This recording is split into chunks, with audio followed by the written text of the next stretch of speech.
রীতিমতো বাধ্য হয়ে আজকে এই অপরিপক্ক আমগুলো নিয়ে যেতে হচ্ছে। এই গাছটাতে প্রচুর পরিমাণে আম হয়েছিল আলহামদুলিল্লাহ, কিন্তু এই আমগুলো ছিঁড়ে নিয়ে যায়। দেখেন কত বড় আম। এই আমগুলো কিন্তু এখনও পাকে নাই। এই আমগুলো মূলত একটু পরে ধরছে গাছে। সিজনে যেরকম আম ধরে সেরকম না ধরে একটু পরবর্তীতে আমগুলো ধরছে।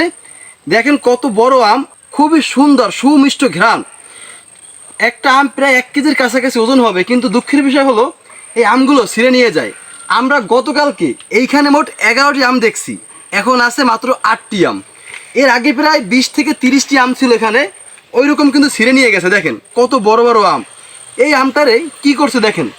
আলহামদুলিল্লাহ গাছটাতে বড় বড় আম হয়, কিন্তু কি বলবো বলেন, দুঃখের বিষয় হলো আমরা আমগুলো পাকাইতে পারি না কখনোই। পাকানোর আগেই আমাদেরকে বাধ্য হয়ে এই আমগুলো ছিঁড়ে নিয়ে যেতে হয়।